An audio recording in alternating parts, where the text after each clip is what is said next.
A woman 4 months pregnant sinks to her knees on the cold laminate floor of the apartment she once called home. Her hands are clasped in a desperate plea. Tears streaming down her face as she begs the man she loves, the father of her unborn child, not to leave her. He stands over her, his face a mask of stone divorce papers held out like a death sentence. He calls her a weight, an anchor, dragging him down from the life he's destined for. But in the darkest moment of her life, a single knock echoes at the door. A knock that will shatter one man's world and expose a secret so vast no one in that room could ever have seen it coming. Stay with us to hear the story of how one woman's deepest betrayal led to the most stunning revelation of all. The silence in their small one-bedroom apartment on the west side of Chicago had become a living entity. It was thick and suffocating, clinging to the worn-out floral sofa and the water-stained ceiling. Amelia traced the rim of her chipped coffee mug, the lukewarm liquid inside a perfect metaphor for her marriage to Ethan. It had once been steaming, full of passion and promise. Now it was just there, stale and unappealing. For 4 years, Amelia had poured every ounce of herself into being the perfect wife for Ethan Cole. She'd learned to cook his favorite meals, ironed his shirts to a perfect crisp, and celebrated his every minor victory at the mid-level investment firm Sterling Cooper, as if he'd just conquered Wall Street. She believed in him with a ferocity that bordered on naive. He was her brilliant, ambitious husband, destined for greatness. She was just Amelia, the quiet girl from a small town who had gotten lucky, or so she had led him to believe. Lately, however, Ethan's ambition had curdled into something bitter and resentful. He came home later, his excuses for networking dinners becoming more frequent and less detailed. The easy laughter they once shared had been replaced by his sharp criticisms about the apartment, about her simple clothes, about her lack of influential friends. The worst of it came from his mother, Margaret Cole, a woman who wore her disappointment in Amelia like a prized diamond necklace. Every Sunday dinner was a trial by fire. Amelia, darling, Margaret had said just last week, pushing a piece of dry roast beef around her plate. I saw that Isabella Vance is back in town. Her family practically owns the Gold Coast. Ethan used to have a little crush on her in college, you know. A man needs a wife who can elevate him, who can open doors. It's a shame some people are just doors themselves, closed ones. Amelia had simply smiled her hand instinctively, going to her stomach where a secret fluttered.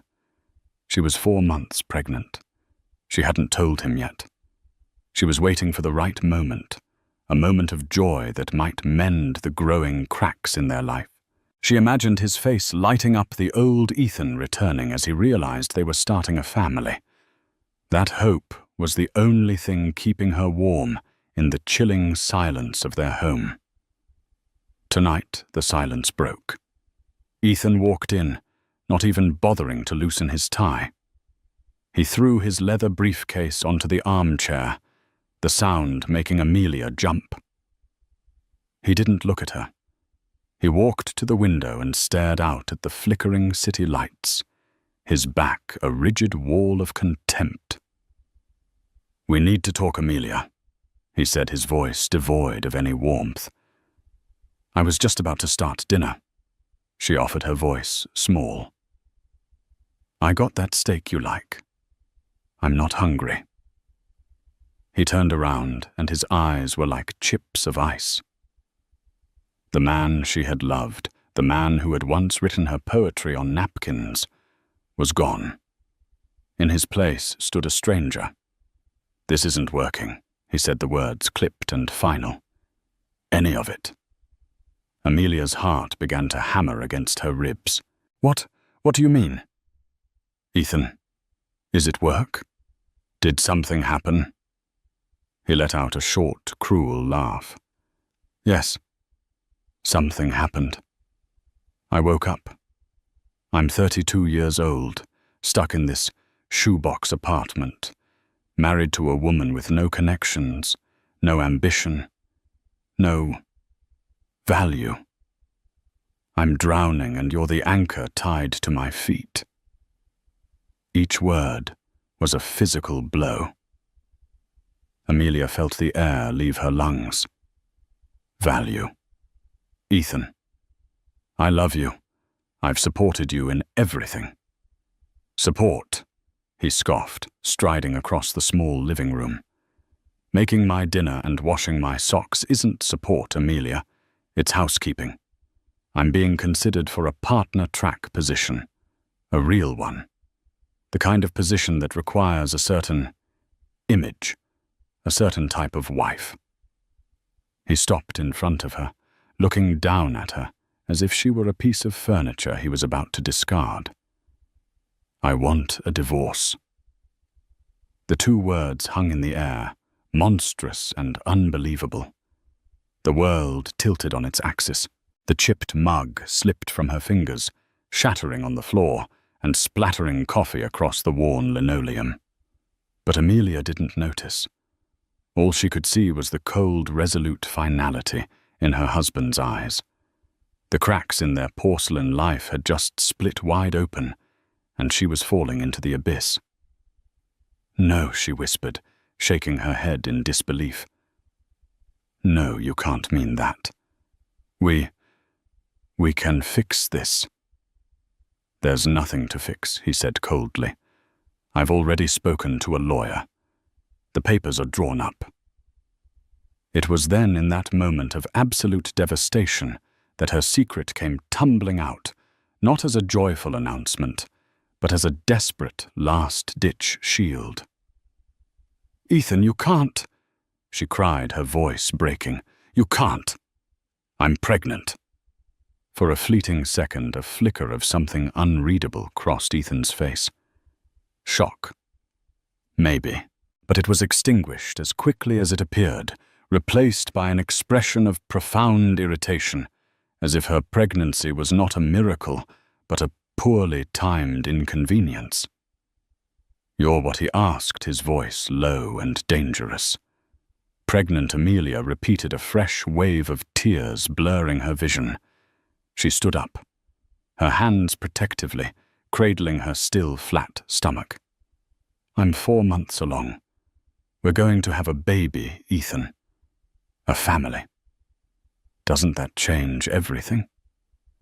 She searched his face for a sign of the man he used to be, the man who had talked about teaching their future son to play catch in Lincoln Park. Instead, she saw a calculating coldness that terrified her. He took a step back, running a hand through his perfectly styled hair. You should have told me sooner. It was an accusation, not a lament. I was waiting for the right time. I wanted it to be a happy surprise. A happy surprise. He laughed again, a sound utterly devoid of humor. Amelia. This isn't a surprise. It's a complication. A maneuver. Did you think trapping me with a child would work? The word trapping struck her like a slap. Trap you, I thought it would make you happy. This is our baby. No, he said, pointing a finger at her. It's your problem now. He turned away, pacing like a caged animal. This changes nothing. In fact, it makes it more urgent. I need to be free of this mess before my career really takes off. The cruelty was breathtaking. Amelia felt a dizzying sense of unreality. This couldn't be the same man who'd held her and whispered promises under the stars on their honeymoon in Tuscany. That man was a ghost, and this stranger wore his face. So that's it, she choked out. You're just going to abandon us. Your child. I'll pay child support, he said dismissively, as if discussing a utility bill. Whatever the state mandates, a clean break is better for everyone. You can go back to wherever it is you came from. Some quaint little town in the middle of nowhere, right? You'll be fine. The condescension in his voice was the final straw. The part of her that had been desperately clinging to hope finally shattered. She saw him clearly now, not as her husband, but as a man whose ambition had consumed his soul. Over the next week, the apartment became a war zone. Ethan moved into the spare room, which was barely a closet, and their interactions were clipped and hostile. He spoke to her only to demand when she would be signing the papers he'd had couriered over. They offered a pittance, a one-time payment of $10,000 to help her get back on her feet. It was an insult, a clear message of how little he valued their 4 years together. Amelia's only solace was her daily phone call with her best friend, Clara, a sharp-witted nurse who had never trusted Ethan. "He's a snake," Amy Clara said, her voice laced with fury. "A social climbing viper. $10,000. After you put him through the last 2 years of his MBA program, working that awful waitressing job. He's garbage." "But what do I do, Clara?" Amelia sobbed into the phone. "I have nothing. He was my whole life." "No, he wasn't. He was a chapter. A terrible, poorly written chapter. You are so much more than his wife. You need to fight him. Get a lawyer." But Amelia couldn't. The thought of fighting of the ugliness of a legal battle while carrying their child felt insurmountable. She was exhausted, heartbroken, and terrified. All she wanted was for this nightmare to be over, for the old Ethan to walk through the door and tell her it was all a horrible mistake. The final devastating blow came on a rainy Tuesday. Amelia had been feeling sick all morning and was lying on the sofa when Ethan came home in the middle of the afternoon. He wasn't alone. With him was Isabella Vance. She was everything Amelia wasn't. Tall, impossibly chic in a Burberry trench coat, with blonde hair, styled in a way that screamed money. Her smile was polished and predatory as she surveyed the shabby apartment with open disdain. "Ethan, darling, this is charmingly rustic," Isabella said, her voice dripping with condescension. Ethan didn't even look at Amelia. "It's a temporary setback. Isabella is helping me look at condos on the Gold Coast." Amelia pushed herself up, her heart a leaden weight in her chest. "What is she doing here?" "Ethan, Isabella is my future, Amelia," he said, finally turning to face her. His arm was now wrapped possessively around Isabella's waist. "She understands my world. She's part of it. Her father, a managing partner at Vance Capital, is very interested in my career trajectory." Isabella looked at Amelia's slightly rounding stomach with a look of pure disgust. "I heard about your situation," she said, as if Amelia had a contagious disease. "Ethan has been so stressed. It's terribly unfair of you to burden him like this at such a pivotal moment in his life." The audacity of the woman, standing in her home beside her husband, lecturing her on fairness. A hot, unfamiliar anger began to burn through Amelia's grief. "You need to leave, Amelia," said her voice trembling but firm. Isabella just laughed. "Oh, I think it's you who'll be leaving, dear. Now be a good girl and sign the papers. Ethan and I have dinner reservations at Alinea." Ethan walked over to the coffee table and slapped the divorce papers down. "Sign them, Amelia. It's over. Stop making this so pathetic and dramatic." Pathetic. The word echoed in her ears. He saw her love as pathetic, her pain as dramatic, her child as a burden. She looked from his cold, impatient face to Isabella's smug, triumphant one. They were a matched set. Two predators who had just cornered their prey.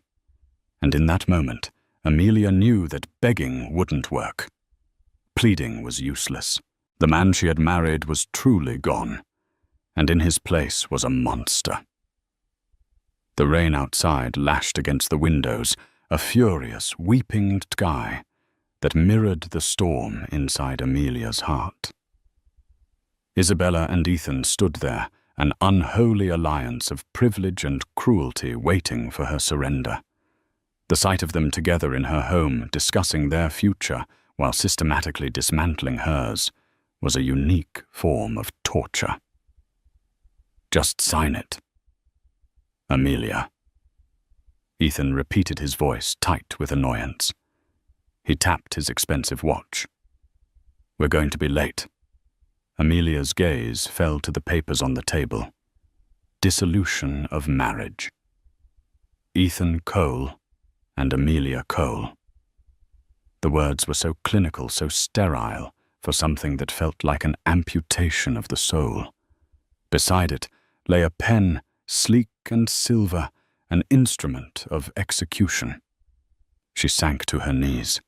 It wasn't a calculated move. It was a complete collapse of her spirit. Her legs simply gave out, unable to support the weight of her grief and despair. The worn carpet scratched against her knees. She looked up at Ethan, her vision swimming with tears, the last vestiges of her pride crumbling away. Please, she whispered, the sound raw and broken. Please, Ethan, don't do this. Think about the baby. Our baby. How can you look at me, at our life together, and just throw it away for her? Her head gestured weakly toward Isabella, who was now examining her manicure with an air of supreme boredom. Ethan's face hardened into a mask of disgust. Get up, Amelia. You're embarrassing yourself. I don't care about embarrassing myself, she cried, her voice rising with hysteria. I care about my family. The one you're destroying. I gave up everything for you, for us. And what was that exactly? Isabella interjected, her voice like ice chips. This dreary little apartment. A future of clipping coupons. Ethan is destined for more.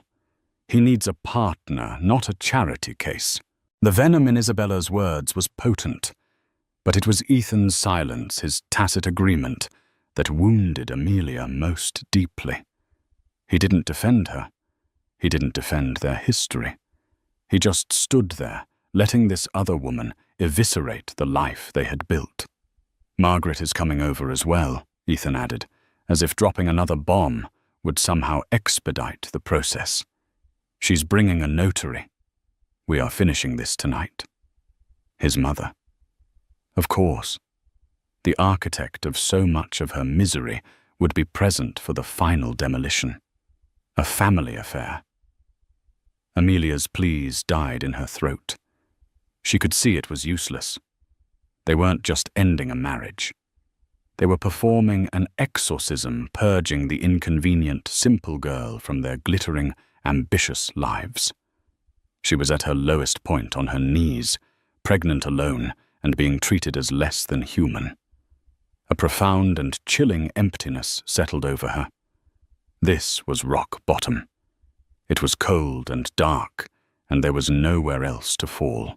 A key turned in the lock, and Margaret Cole swept in, shaking a ridiculously expensive-looking umbrella onto the welcome mat. She was followed by a nervous-looking man in a rumpled suit clutching a briefcase. The notary. Well. Margaret said, her eyes taking in the scene with theatrical satisfaction. Amelia on the floor. Ethan and Isabella standing over her like victors. It seems we're at the finale. Amelia, for heaven's sake, get off the floor. You're making a scene. Amelia didn't move. She couldn't. She was paralyzed by the sheer consolidated cruelty of the three people in front of her. "Let's get this over with," Ethan said impatiently, picking up the pen and holding it out to Amelia. "Sign. Now." The notary cleared his throat. "Ma'am, you'll need to sign on the designated line. I can witness—" Amelia stared at the pen. It was the same one she'd given Ethan for their second anniversary. An elegant Waterman pen. He'd said he would use it to sign the most important deals of his life. And here it was.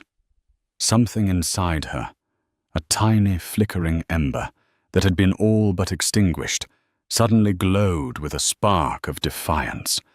It wasn't a roaring flame of anger yet, but a quiet, firm refusal to be utterly annihilated. She had begged. She had pleaded. She had offered her heart, and they had stomped on it with designer shoes. She would not, she decided, give them the satisfaction of signing her own execution order while they watched. Slowly, shakily, she pushed herself to her feet. Her hands were still trembling, but her gaze was steady as she looked at Ethan. "No," she said. The word was quiet, but it resonated in the silent room with the force of a shout. Ethan's jaw tightened. "What did you say I said no? I will not sign these papers tonight. Not like this." Margaret scoffed. "Oh, don't be ridiculous, child. What difference will a day make? You're just delaying the inevitable." Maybe Amelia said, her voice gaining a sliver of strength she didn't know she possessed. "But I will not be bullied into signing away my life by the three of you in my own home. You will all have to leave." Isabella laughed out loud. "How quaint. She's developed a spine." "A little too late, wouldn't you say?" "Darling." She purred at Ethan. "This is still my name on the lease," Amelia Ethan threatened, taking a menacing step closer. "My home. You will sign, or I swear I will make your life a living hell. You will walk away with nothing but the clothes on your back." The threat hung in the air. The notary shuffled his feet nervously. Margaret looked on with a smug smile, confident in her son's power. Amelia felt the terror coiling in her gut again. He could do it. He would. He had no conscience left. She was trapped, utterly and completely trapped. The brief spark of defiance guttered, and the cold de force washed over her once more. She reached a trembling hand toward the pen, her will finally broken. And then a knock echoed at the door. It wasn't a polite tap. It was a loud, authoritative, three-part rap that commanded attention. Everyone froze. They weren't expecting anyone else. "Who the hell is that?" Ethan snapped, annoyed by the interruption. He stomped over to the door and yanked it open. Standing in the hallway was a man who seemed to take up all the available space. He was tall, impeccably dressed, in a dark, tailored suit that probably cost more than their apartment's rent for a year. He had a shock of silver hair, a face carved from granite, and eyes the color of a stormy sea. He radiated an aura of immense power and zero tolerance for nonsense. Behind him stood a younger, equally well-dressed man, holding a leather portfolio. Ethan stared, momentarily speechless. "Can I help you?" he asked, his tone of aggressive annoyance softening into confusion. The man's piercing gaze swept past Ethan, past Margaret and Isabella, and settled on Amelia. His hard expression softened for a fraction of a second, a deep and ancient pain flashing in his eyes. "I'm looking for my daughter," the man said, his voice a low, resonant baritone that filled the small apartment. "Amelia Sinclair." The name dropped into the room like a 10-ton weight. "Sinclair." Ethan's face went blank with confusion. Sinclair. Her name is Cole. Amelia Cole. He glanced back at Amelia as if she could explain the presence of this imposing stranger. Margaret's brow furrowed. The name Sinclair tickled a part of her brain associated with Forbes magazine covers and the financial news network that droned on in the background at her country club. She couldn't quite place it, but it felt significant. Isabella Vance, however, went rigid. Her face, moments ago so smug and condescending, paled to the color of chalk. Her eyes widened in dawning horror. She knew exactly who this man was. Everyone in her world knew. The man ignored Ethan completely. His gaze locked on Amelia. "Are you all right, sweetheart?" he asked, the gravelly voice, now softened with a paternal concern that was so foreign in that room it felt like a different language.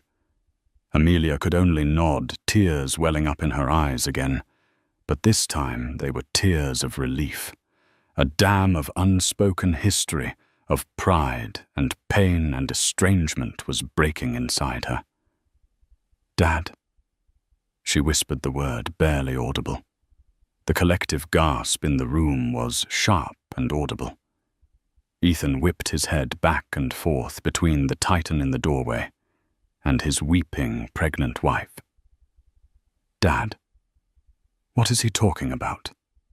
"Your father is a retired school teacher from Ohio. You told me he died 2 years ago. I lied," Amelia said, her voice shaking but clear. "I lied because I was ashamed. Not of him, of myself. We were estranged. I didn't want his name, his money, or his influence to be a part of our life. I wanted you to love me, Ethan. Just me." The man in the doorway finally turned his cold, analytical gaze upon Ethan. It was like being pinned by an entomologist studying a particularly repulsive insect. "So you're Ethan Cole," he said. It wasn't a question. It was a verdict. The mid-level analyst who thinks he's a kingmaker. He stepped into the apartment, and the room seemed to shrink around him. The man behind him, his lawyer, Mr. Davies, followed silently and closed the door, shutting them all in. You're Arthur Sinclair." Isabella stammered, her voice a squeak. "Of Sinclair Global." Margaret Cole's jaw dropped. Now she remembered. Arthur Sinclair, the legendary reclusive billionaire, a ruthless titan of industry who had built a global empire from nothing. He was spoken of in hushed, reverent tones. His net worth was a figure with at least 10 zeros. He didn't just own companies, he owned entire sectors of the economy. Her son, her ambitious partner-track son, had been married to the daughter of Arthur Sinclair for 4 years, and had been in the process of divorcing her for a paltry $10,000. The sheer catastrophic stupidity of it was so immense, Margaret felt suddenly faint. She stumbled back and sank onto the arm of the sofa. Ethan looked as if he'd been struck by lightning.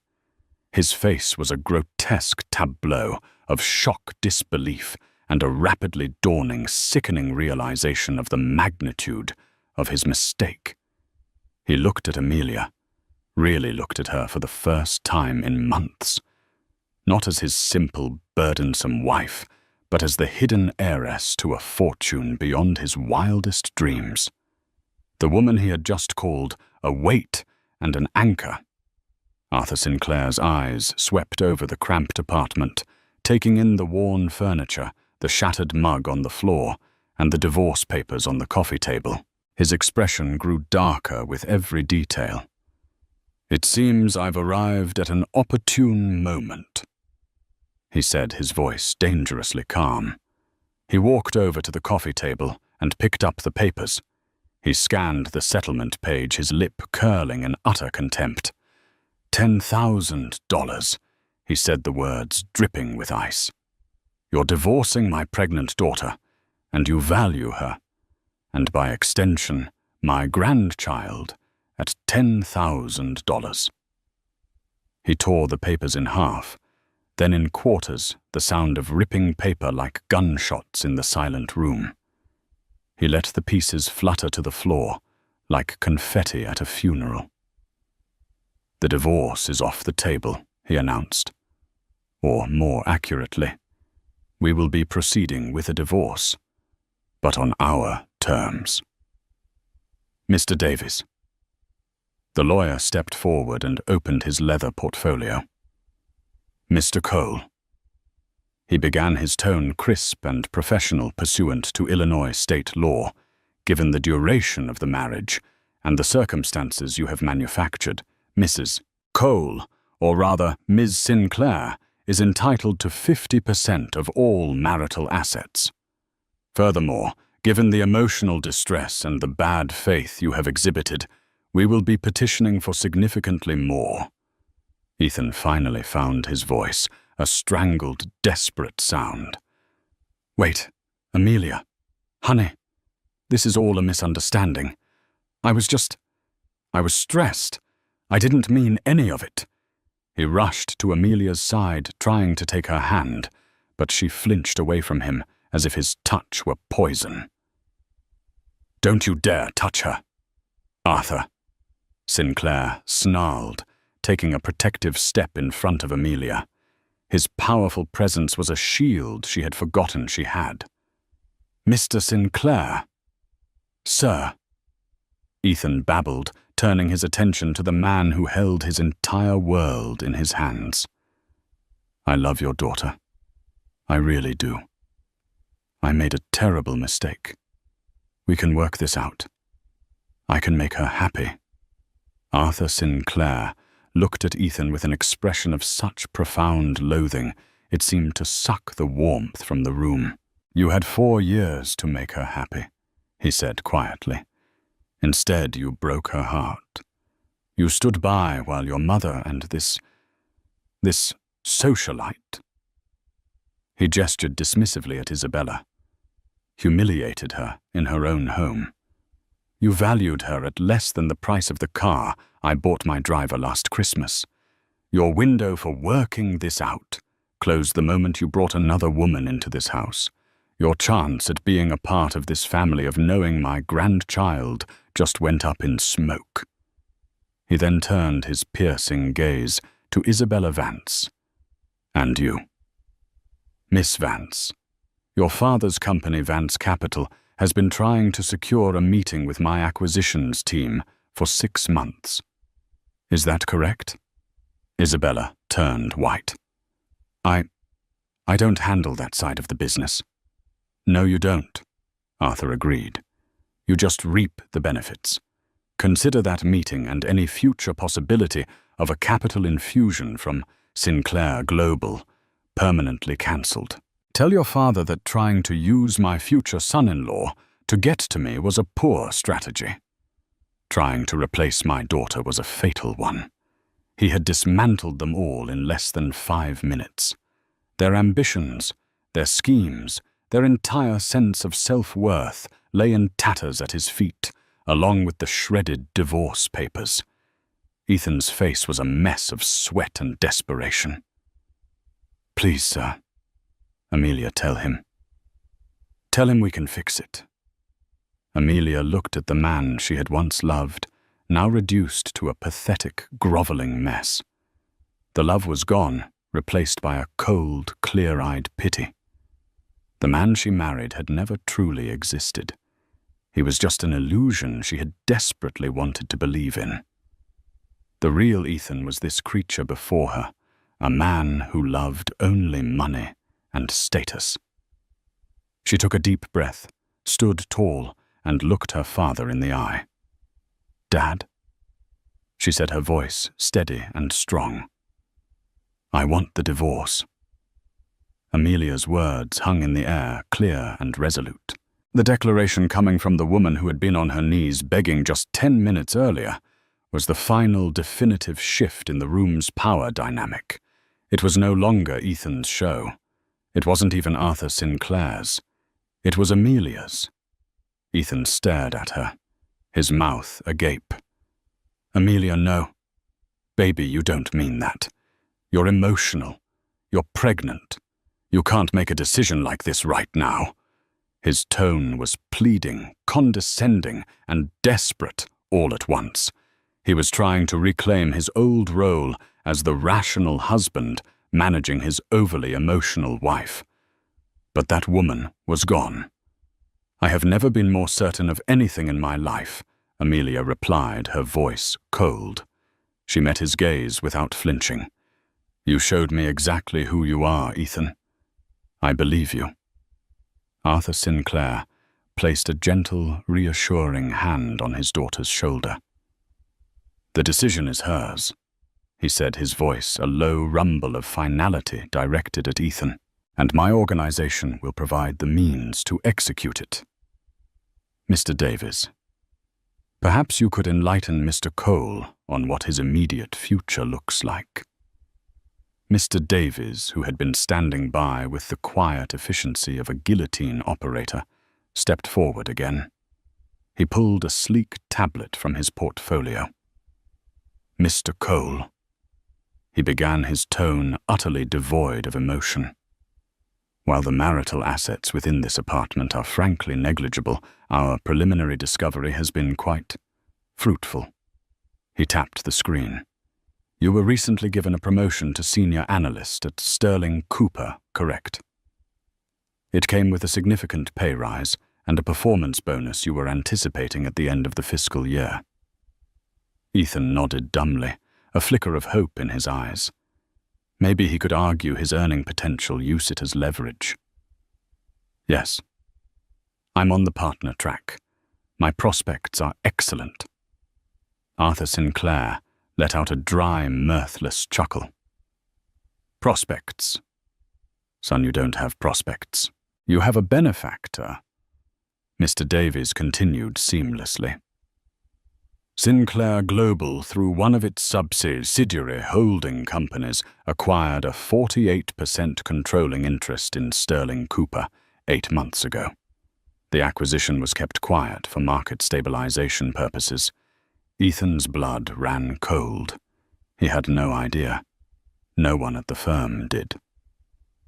Your performance reviews over the last 3 years have been average at best." Mr. Davies went on swiping through screens of data. "Your superiors noted a lack of innovative thinking and an over-reliance on social maneuvering rather than substantive work. However, 6 months ago, a directive came down from the new board to identify and foster potential. Your name was put on a special list. You were given the best accounts, your mistakes were quietly covered, and your successes were magnified. Your promotion wasn't earned, Mr. Cole. It was curated." Ethan's face was ashen. "Curated by who? Why?" Arthur Sinclair answered, his voice laced with venom. "By me. When Amelia told me she was in love with some ambitious young man, I did my due diligence. I saw a man of mediocre talent with an outsized ego. My daughter, however, believed in you. She asked me to stay away to let her live her own life, and I respected that. But I am not a fool. I don't leave my daughter's happiness to chance." He took a step closer to Ethan, his immense presence making Ethan flinch. "So I created a test. I bought your company. I paved a golden road for you, removing every obstacle. I wanted to see what kind of man you would become when you thought you were succeeding on your own merit. Would you become a grateful, loving husband to the woman who believed in you from the start? Or would you reveal yourself to be the worthless, social-climbing parasite I suspected you were?" He paused, letting the weight of his words sink in. "You have answered my question most definitively. Margaret Cole made a small, strangled sound. Her son, her brilliant boy, wasn't a rising star. He was a lab rat in a billionaire's experiment. Mr. Davies delivered the coup de grace. As of 9:30 a.m. tomorrow morning, Sterling Cooper will be undergoing a corporate restructuring. Your position is being eliminated. The performance bonus is of course rescinded. And as you signed a 5-year lease on your new BMW, based on your projected income and used company credit for several non-business-related expenditures. He glanced pointedly at Isabella. I project you will be in a significant amount of personal debt within 60 days. Ethan staggered backward, physically reeling from the information. His job, his car, his future, all of it was an illusion. A house of cards built by the man he had just tried to swindle, and that man was now blowing it all down. He turned his wild, desperate eyes back to Amelia. Amelia, you knew? Was this all some kind of sick game to you? No, Amelia said, shaking her head. The genuine pain in her voice cut through the tension. I had no idea about any of this. I thought your success was real, and I was so proud of you. Her voice broke on the last few words, the ghost of her love, still a tender wound. That more than anything seemed to finally break Ethan. The knowledge that she had genuinely loved him, had genuinely believed in his sham success, and he had thrown it all away. Arthur Sinclair wasn't finished. He turned to the notary, who was trying to merge with the wallpaper. You can go. Your services will not be required. The man practically sprinted out of the door. Then he faced Margaret. Madam, he said, his voice dangerously low, I have transcripts of every single Sunday dinner for the past 2 years. My daughter thought she was just venting to her best friend, Clara. But Clara is a very loyal friend. She recorded it all. The insults, the condescension, the constant undermining of my daughter's worth. A good lawyer could frame that as a campaign of intentional infliction of emotional distress. Margaret's carefully constructed composure shattered. She stared at him, speechless with terror. Get out of my daughter's home, Arthur commanded. Margaret didn't need to be told twice.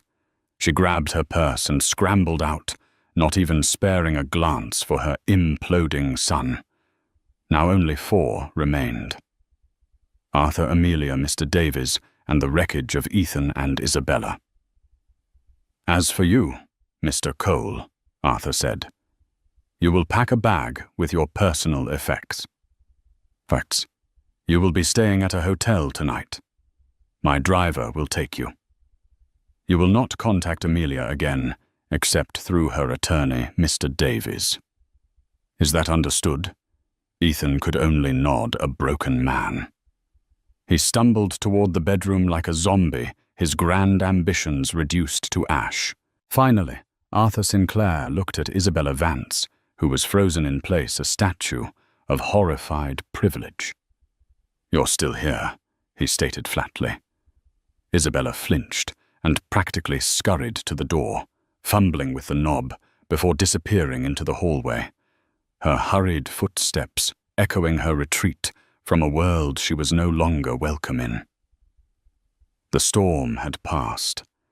In the devastating silence that remained, Amelia finally let out a shuddering breath and collapsed into her father's arms, weeping for the love that was lost and for the strength she was finally painfully finding again.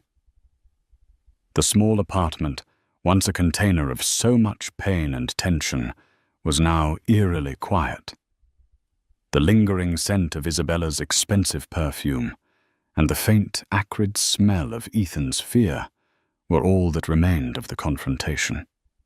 Ethan had emerged from the bedroom minutes later, pale and silent, carrying a single duffel bag. He didn't look at Amelia. He couldn't. He walked out the door under the watchful eye of Arthur's driver, a man built like a refrigerator who had been waiting silently in the hall. The door clicked shut, a sound of absolute finality. Amelia was sitting on the worn-out sofa, a warm mug of tea that Mr. Davies had somehow produced cradled in her hands. Arthur Sinclair sat beside her, not crowding her, but his presence was a solid, comforting wall. For the first time in years, she didn't feel like she had to be strong, because he was strong enough for both of them. "I'm sorry, Dad," she whispered, staring into the tea. "I'm so sorry I shut you out. I was stubborn and stupid." Arthur sighed a deep, weary sound. He reached over and gently took her hand. His own was large and calloused, the hand of a man who had built things and destroyed them. "You were in love, Amelia. You wanted to build a life on your own terms. There is no shame in that. The shame belongs to the man who couldn't see the value in the gift you gave him." They sat in silence for a moment, the old, painful chasm between them slowly closing. "You bought his company?" she finally asked, a note of disbelief in her voice. "You really did all that I did," he admitted. "When you cut off the trust fund you were supposed to receive on your 25th birthday, you told me you never wanted a dime of my money to influence your life. I honored that. But I have an entire corporate intelligence division at my disposal. I wasn't going to let you face the world completely unprotected." I watched him. I saw his resentment grow as his own meager talents couldn't match his ambitions. I saw him looking at you, not with love, but as an obstacle. The experiment was my last-ditch effort. I gave him the world on a silver platter to see if he would share it with you. He chose to try and trade you in for a shinier model instead. The cold, calculated nature of it was terrifying, but it was also born from a fierce, protective love she had forgotten the feeling of. Mr. Davies cleared his throat softly. "If I may, Ms. Sinclair," he said, pulling out a folder, "we should discuss the next steps. Your father has already taken the liberty of securing a new residence for you at the Four Seasons Residences, a 3-bedroom suite. It's fully furnished and staffed. We can have your personal belongings from this apartment packed and moved by morning." Amelia looked around the shabby apartment. It had been her home, the place she'd poured her love and hope into. Now it just felt like a cage she had been freed from. "Okay," she said quietly. Furthermore, Mr. Davies continued. "We will be filing the divorce papers tomorrow. We will be petitioning for the full 50% of all assets accrued during the marriage, which ironically, thanks to your father's intervention, includes a portfolio of stocks granted to Ethan upon his promotion.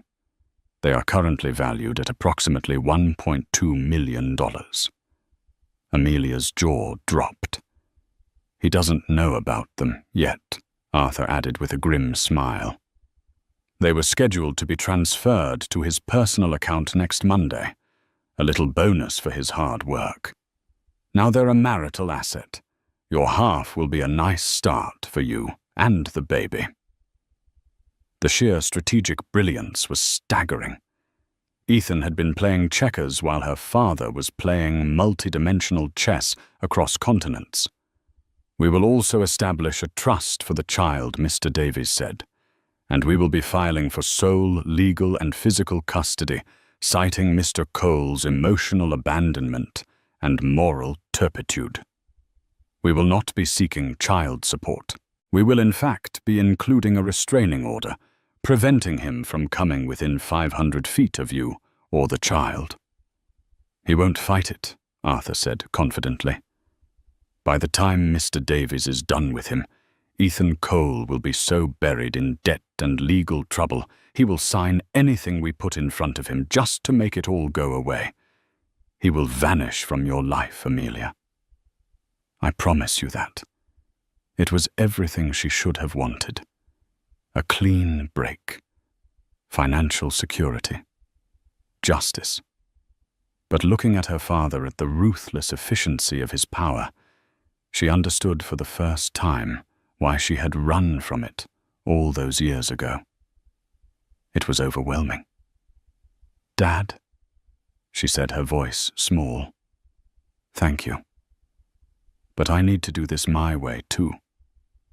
I don't want to be a passenger in my own life anymore. I need to be the one driving." Arthur looked at her, his stormy eyes searching her face. He saw not the broken girl on the floor, but a woman forged in betrayal, now tempered with a new hard-won strength. He saw his own Sinclair resilience staring back at him. He nodded slowly.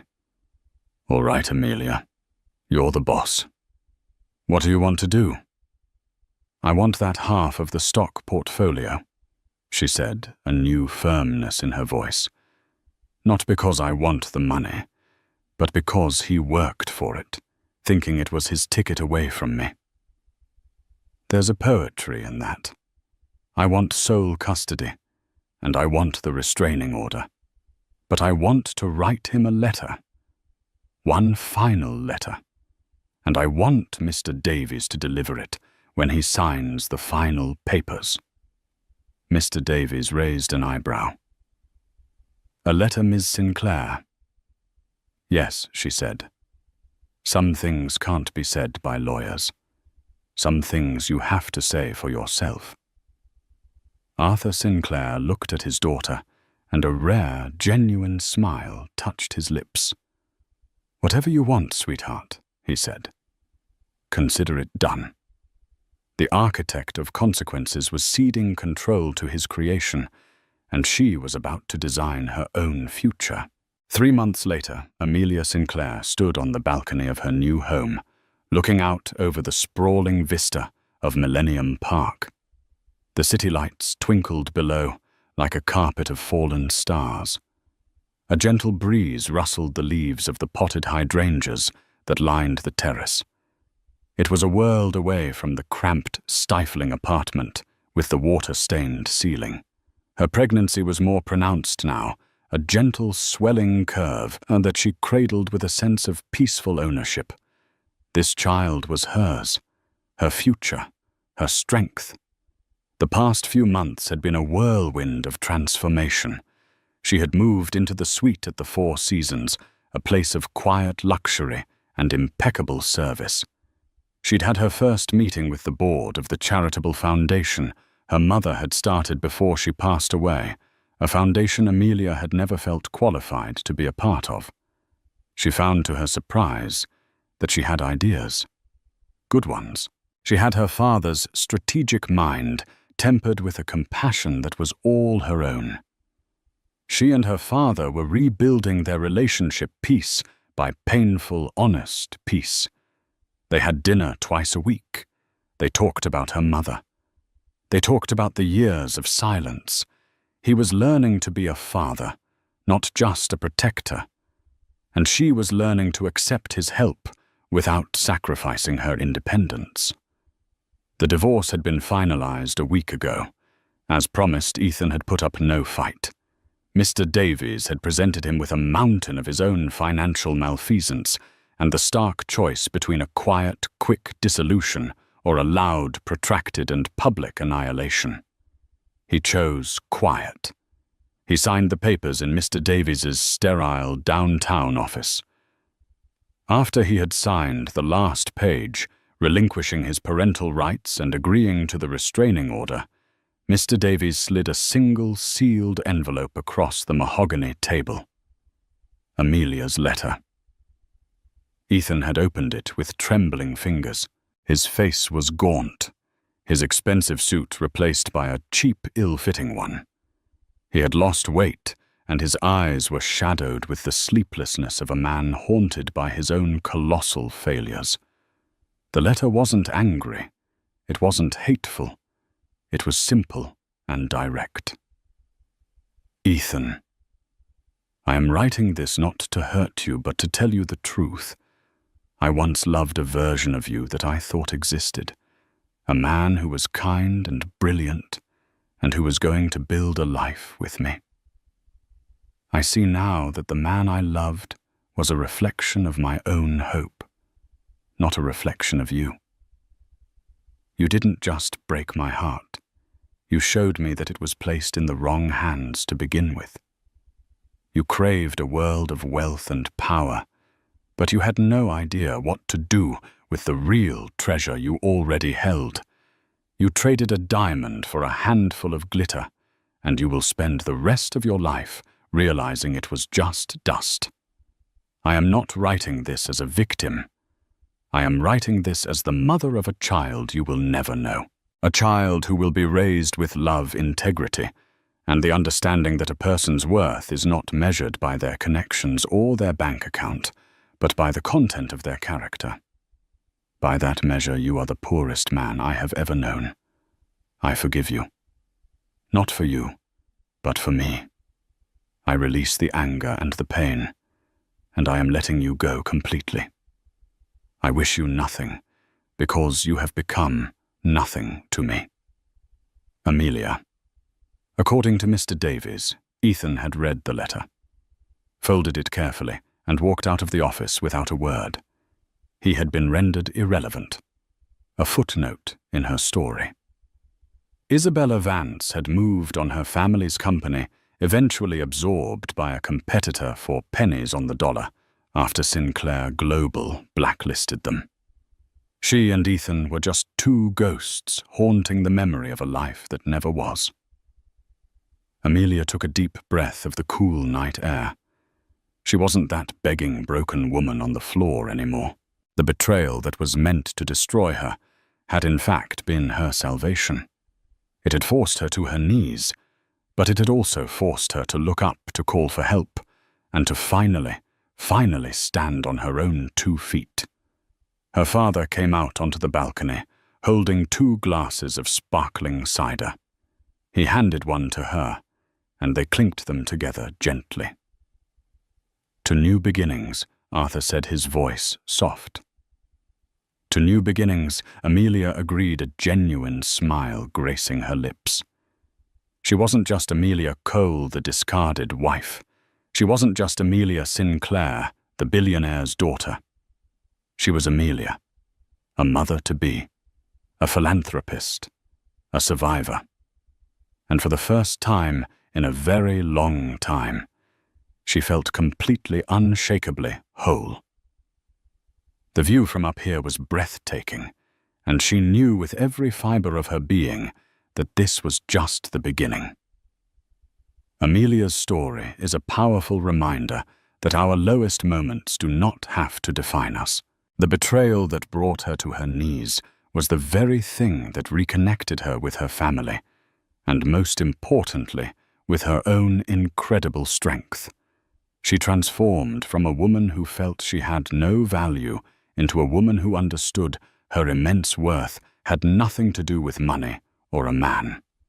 Her journey teaches us that sometimes the most painful endings are just doorways to beautiful new beginnings, and true power lies in choosing to stand up not for revenge, but for yourself and the future you deserve. Have you or someone you know ever faced a betrayal that ultimately made you stronger? What does it mean to truly know your own worth? Share your thoughts and stories in the comments below. We read every one. If this story touched your heart, please give it a thumbs up. Share it with someone who might need to hear it. And don't forget to subscribe to our channel for more real-life stories that will inspire and move you. Thank you for listening.